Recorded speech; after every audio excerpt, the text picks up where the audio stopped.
to our next presentation by Manish Punjabi, who is the Head of Learning and Development with Piramal Pharma Limited. He is an experienced human resources professional with rich experience where he has been leading various portfolios in large organizations like Asian Paint, Ultratech and Aditya Birla Group. He has a unique blend of experience comprising of leading L&D teams and managing business roles like those of channel sales, B2B, key account sales and brand category manager. Can we welcome Manish with a big round of applause, please? Thanks for the introduction, Sandeep. You must have heard there's a little bit of learning and development, there's a little bit of HR, there's a little bit of sales and a little bit of marketing that I've been through. Sales and marketing also continues to run in the vein, so please bear with a little bit of sales and marketing that will come on to the slide. Now, since we are talking about trends, trend is a word that I would like to first focus on. Trend in the lives of people could be different, and all of them are kind of interlinked. So if we look at trends in clothes, trends in food, trends in travel, they are all different trends, but technically the individual is same. Those trends are in a way interlinked. I'm going to try and focus on a couple of trends which may be a little more relevant from a learning and development point of view. Firstly, before we dive into that, my marketing bit comes in. So knowing your customer, this is something which we have at the core of our marketing. It's like marketing 101. Let's start with the customer. And when it comes up to the learning and development space, I think it's a little bit more about knowing your learner. So how well do we know our learner? How well do we know how are they adapting to the various trends? What are the trends that they are kind of looking at? Few trends which I'm sure all of us would have experienced. Content or things like Disney Hotstar, Netflix, Amazon, YouTube. Almost everyone here has experienced one or more of these platforms, one or more of these content providers. So a trend in the life of our learner, they are not just exposed to our LMS, they are also exposed to all of these platforms, probably more exposed to these, spending more time on these. So one trend that I see is we are not competing with the content that we have, X provider versus Y provider. We are not looking at, okay, which is the platform which will do our basic necessities of capturing attendance, capturing completion, maybe giving a score. We are actually looking at the kind of experience that the learner is getting from the other platforms, because he or she is more addicted to these. How do we get the person to be more addicted to our platforms, to our content? The second trend which is worth mentioning is that of the entire customer experience bit. Again, in the space of marketing, in the space of learning, in the space of sales, we talk about the customer's experience, how or what the person experiences. So, few things that we must have ourselves also seen and experienced as a customer and then as an employee or as a learner. So, as a customer, lot of purchases that we do. For example, here is a snapshot of Myntra. Will give you like a milestone. You achieve X milestone, you achieve Y milestone, you achieve Z milestone. They'll brand it to you. Okay, you're from a select member to a icon, to elite member to a icon member, to try and create some type of engagement, to try and create an experience where we are a little more hooked on to their platform. Similarly, if you look at a Uber, very common, we get to rate the driver also gets to rate us. But yeah, somewhere there is some bit of experience that is coming in, some bit of interaction that is coming in. Smartwatches, how many of us here do use a smartwatch? Can we get a quick show of hands? So I also know that people are listening to me. Great, thank you so much for your show of hands. So a lot of data, a lot of goals. You complete this today, you achieved your steps target, you achieved your water drinking target, you achieved your standing 12 times in a day kind of a target. So in a way, they are creating an experience which is more like, set a target, achieve, and there is some satisfaction at the end of that achievement. More experience, a place like Lenskart, which quite some time back started the entire augmented reality, where they said, okay, you come in front of the camera, we'll put a specs right in front of your face. Now again, this is another trend where learning and development is kind of competing. It is not that the kind of experience that we create or the kind of technologies that we use in learning and development need to be different. If a consumer, who is also our learner, is kind of experiencing these technologies, whatever we do may sound boring unless we also elevate our thought process, unless we also elevate our way of addressing or the way of transferring knowledge, keeping these technologies in mind. So that's where the entire trend of gamification and some more tools will come in. If you look at our learner today, and now this is basis a lot of research and analysis, going through a lot of white papers. What is it that the learner kind of feels are important? I think everyone here would agree to most or maybe all of them. On-the-go learning, self-paced, people want to consume content or even learning at their own speed, extremely smooth UI and UX.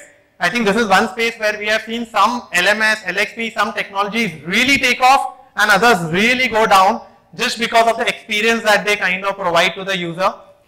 How quick can I consume the learning, the entire trend of micro-learning, how engaging it is, how beneficial is it? End of the day, am I going to benefit as a learner? Am I going to be able to apply it somewhere? Will it, maybe get me some growth, get me some promotion, get me some extra increment, get me to achieve my targets? Is it going to be beneficial for me? Fun and relevant, so beneficial and relevance kind of can be related, and is it going to be fun? And the fun element is again where the gamification part, engagement is where the gamification part is going to come in. Now, diving straight into the topic, gamification, the emerging trend, there is a lot of research that is available. What happens is that the research is probably not available in the space of learning and development plus gamification, but if you look at gamification standalone, there is research. So there is one that I came across which is by Yi Nick on motivations for play in online games.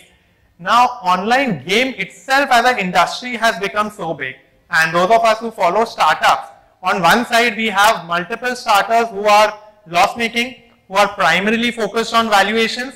On the other side, we have certain startups, many of them who are also gaming startups, who are already profit-making, probably in the first year itself. So that shows the kind of potential gaming, kind of has. So if I were to name one, Dream11, any cricket fans here, any sports fans here would at least know the name of it, if not would have experienced it. Dream11 is already into making profit, and it has a huge crores of people who are kind of addicted to that platform. So somewhere the gaming psychology or the gaming philosophy is a trend which is increasing and is something which can be super leveraged. I'll also share where and how, but before doing that, a little bit on gaming. Now, why does gamification or gaming kind of click? First, every individual wants to achieve. So that's what Yi Nick's theory says. Every individual wants to achieve, every individual wants to compete, every individual wants to look at, okay, am I crossing certain barriers, certain milestones, moving ahead? The second major thing, it's got a social component. Any game that we play usually has either another player with whom we are playing or has an opportunity to look at your score and compare it with scores of others. There's an opportunity to, come over there and be like, okay, I'm the expert, I know more about this game, I play it better, and help each other. So there's a lot of social interaction that a game can kind of bring in. And the last, it is immersive. Games are immersive where they have a story, they have an entire built around saying that, okay, you're not in your normal world. I know we like our normal world, but a lot of us want a lot of changes or newer things or more excitement than what we have in our normal world, and a gaming environment kind of provides us that. It gives us the opportunity to come out of our normal world, come out of our stress and be who we want to be in that game. And that's why people also choose games which are more, linked to what they like. A little deeper into gamification, usually I've heard a lot of L&D professionals use the word game-based learning and gamification simultaneously. I'll not spend too much time on this slide, but yeah, game-based learning, very different or slightly different from gamification. Game-based learning is where there is a skill which is specifically being taught through the game. The core content itself is kind of part of the game. So content itself is the game. The content, the content or the learning or the skill that we want to incorporate, it is part of the game itself. That is where it is called as game-based learning, highly customized and costs a lot. Now this is one reason why when I have been interacting with HR professionals, L&D professionals, or even when you speak with management and you talk about gamification or game-based, they go back saying, oh my god, kharcha hoga, you will build something from scratch, you are going to make us invest a lot. How many people, and Anu spoke about some matrices, those will come in. Boss, cost per learner kitna hone wala hai per game, is it really worth investing? Scenario to scenario, it may change. Game-based learning may be worth investing, but gamification on the other hand is something which is much more simple. So gamification, if we look at, how does that work? It's more about encouraging completion. It is more about using game mechanics. It's not about building a specific game from scratch with an entire storyline. It is just leveraging the game mechanics. What are game mechanics? They are more in terms of the achievement, the appreciation, the comparison, the leadership, who's getting what, the rewards that come into it. So the reward engaging and simplification is kind of part of the game mechanics. It is simple and easy. So there are n number of scenarios which can be gamified. We'll take a look at a couple of them right now, and I'm sure it will trigger some thoughts in terms of our own work areas, what project are we working on, where without spending too much also we can gamify it. It is fast, it is inexpensive. So I think that's one appealing factor for rest of the deck that I'm going to take. Quick summary, where or when do we use game-based? Hard concepts to be made easy, game-based learning. High retention is required, highly customization, game-based. The easier part, gamification, which is when we want a competitive spirit to come in, when we use rewards, learning, rewards or learning elements, completion kind of a drive that we are doing. When we want to motivate and encourage participation, that's where gamification kind of comes into play. One of the use cases, so the example that I was talking about here, this is in an organization where we had 15,000 employees. We had 5 different businesses. Each business had different products, and we wanted every single employee to know about the products and services of the organization. So you can imagine a task where we wanted 15,000 employees to know about literally 5 organizations because 5 different businesses. We used micro-learning, we used a good LXP, but we also gamified the entire experience.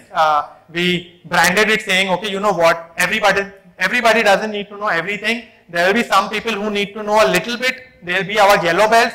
Some people who are sales, marketing, customer facing, they need to know a little more. There will be our green belts. And some people who are part of the technical team who need to know everything. They need to be the experts. That's where we got in the black belt. So we started it, the concept itself, with a gamified this thing saying that, okay, you will move from a yellow to a green to a black. You choose where do you want to be. And in that, along with the levels, we got in, you earn badges, you kind of get rewarded. Are you the first mover? Are you, leading in the scorecard? So I'm just giving you some mechanics of games that we use. We got zonal leaderboards. So it's not just an individual. Can we get a team to collectively play that game is what the concept was, where we said, okay, you know what? Your zone versus other zone. Where are you? Which zone is going to win? And honestly, that's where, I'm sure you guys would have interacted with sales guys, the ego comes in. Boss, mera zone jeetna chahiye. My team is going to win. And we all get driven to kind of achieve that. Sales guys are a little more target oriented, a little more numbers oriented. Moment those numbers start flashing in, it's like, boss, we have to do this. Ye month end tak kitna hoga? Will we achieve or will we not achieve? Good part, in the run of numbers, somewhere the learning is also kind of getting translated into people. So that is one example that we did. We got a 95% completion within like 3 months of launching that program. Now, moving on to e-learning part of, how it's coming in as a trend. So leveraging e-learning. Now, one thing that happens is learning goes down. We all know about this curve. I don't need to introduce the Ebbinghaus or Mr. Ebbinghaus. It's a common thing that we are all aware of. Can we leverage e-learning as a tool to retain? A lot of times people talk about boss e-learning versus classroom more effective, e-learning comparatively assumption, less effective. But yeah, how do you use it kind of makes a lot of difference. If it is blended in a journey, I think the curve, while it is going down, you keep bringing it back up. You bring it back up 2 to 3 times and that's it, you're done. That learning is going to kind of stick, and that's where e-learning and the various tools that are coming up today come into play. So I've just mentioned few, some of them are new, some of them are old existing managers reviews. Infographics is again something comparatively last 3, 4, 5 years it's taken trend. A use case, we did this in a sales organization where after the workshop we said, okay, you know what, e-learning dete hain, audio files dete hain, we get the manager's review, created a more blended thing, however added a gamification element which really created the drive, because otherwise it's not going to really click. So we got that gamified and numbers were tracked more from a achievement or an impact point of view, not from how many people completed the workshop, how many hours of training, more on what did it really lead to any sales leads going up, did it really need to convert, did it lead to sales, and those were joint KRAs that were taken. Okay, so gaming, blending, 70-20-10, mix it with VAC, visual, auditory, kinesthetic, that's where the impact kind of came in. A quick paradigm shift for all of us. Now, as part of learning and talent, we've all heard Pareto, right? We all believe in it, 80-20 boss, 20% karo, 80% impact, etc. I have a slightly different philosophy, and that's why I said I'll try and bring in a paradigm shift, and we can probably later on even talk more about it. As talent management and L&D professionals, I think Pareto works. We need to focus on the 20%. The 20% talent, creme de la creme, we have done the DAX, we've done the talent reviews, we've got identified who are the guys or girls to focus on. But as learning professionals, I think I remember my teacher saying penny penny makes many. I remember my dadi, my grandmom used to say, beta boon boon se barta hai sagar. I think those learnings are also important. Just because Mr. Pareto said 80% is 80-20 is the rule, we'll leverage that. Let's also leverage our grandmom's learning. Let's not only focus on talent. We do continue to focus on them. What can we do for the 80%? Okay, if those 80% get even, let's say 1% better, I'm sure it's going to create the kind of business impact that I want. So that's where learning, talent, etc. comes in, and that's where e-learning plus gamification plays the role. And I call that democratization of learning. I think it's anyways happening, whether we do it or no, with so many platforms coming up outside. Can we do it and make it simpler in our organization and benefit from it? Few more trend setting tools. I'm just putting up the names here. Given the time, I don't think we can dive into any of them. I've implemented some of them. I've implemented chatbot in learning, blended. I think all of us would have. AR, VR, I've tried again. So maybe outside, if we want, we can catch up on AR, VR, live case scenarios, just-in-time learning, adaptive learning, simulation, social learning. Pathshala model is something that we coined, interesting, maybe we can catch outside. Learning in the flow of work, again picking up lot of trend, and personalized learning. Do we have few more minutes? 3 more minutes? Okay, so very quickly, since Ashi has given me a few more minutes, can we have the screen off? May I request one person from each table, maybe around 8 of us, to come forward. We'll have a quick 3-minute demo of gamification. One person from each table, please get your mobile phone and please come forward only if you have a mobile phone with internet connectivity.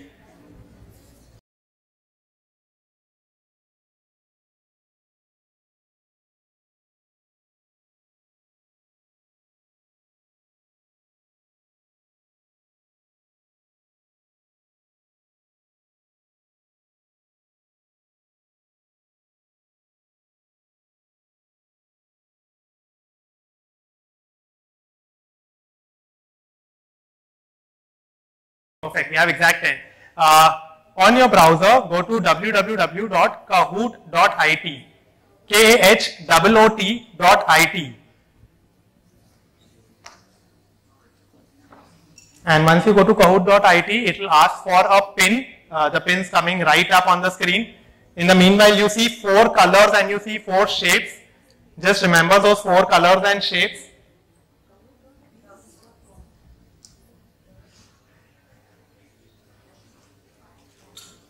Alright, here's your pin on screen. 600 4960. I would request only the 10 out here to kind of log into the pin. So I have Ruchita in. Hi Ruchita, pleasure to see you again. Nitin, Abha. I'll wait for a few seconds and we'll start, otherwise Ashi is going to be Manish, you are taking too much of time. 1, 2, 3, 4, 5, 6. It's Kahoot, KHOOT.IT. There are going to be few simple questions. They'll have either true or false or 4 options. The 4 options will have 4 different colors on screen. Same colors in your phone. You have to choose the right color. And I'm going to click start on the count of 3. 1, 2, 3.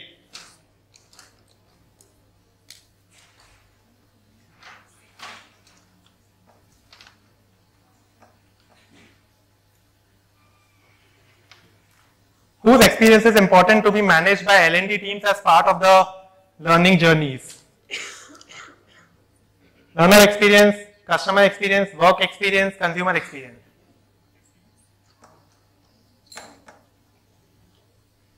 The faster answers get more points, by the way. Alright, we move to the next one. Kunal is leading as of now. Good show, Kunal. As per the research, motivation for play in online games, which of these is an important component? Achievement motivation, EHS, ESG, DEI.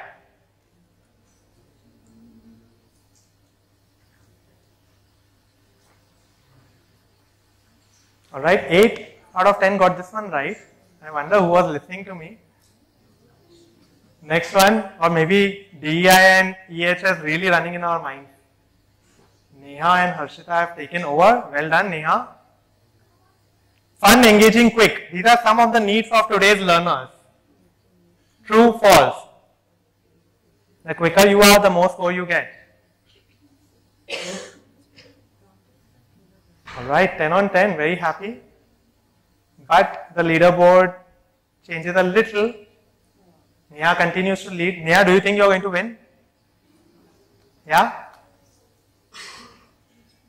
Game-based learning and gamification are both the same, true or false? Who thinks he or she will overtake Neha in this round? किसी को ऐसा लगता है? नहीं? Okay, let's take a look. The scores are, by the way, very, very close. This round might see a change. E-learning has the component to bring about a paradigm shift. In which theory? ये मेरा point है, it's not like an international recognized research. 70-20-10, Pareto, Adult Learning Principle, Talent Management Framework.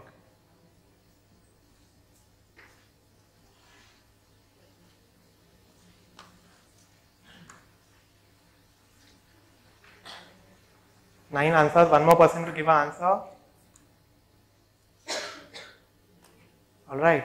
So not bad. 9 out of 10 over here kind of understood my theory, whether they accept it or no. And thanks to you now, rest all also remember the theory, whether you accept it or no, that is your call.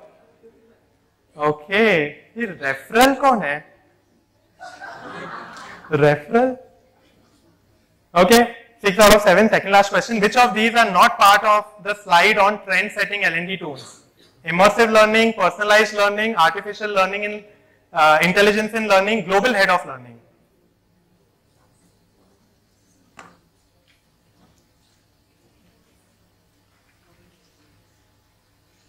Okay, 8 of us got it right. Someone felt global head of. Okay. Last question, this is going to be the decider. Harshita, Mr. Referral, Neha. How much did you enjoy this gaming experience? Between 1 to 100, 100 being the highest. I'm sorry, the designer of the game puts options like these, 99.98, as if option ही नहीं है, enjoy किया ही बोलना पड़ेगा. You have the prize? Alright, as soon as I click next, we are going to see who are those who are topping the list.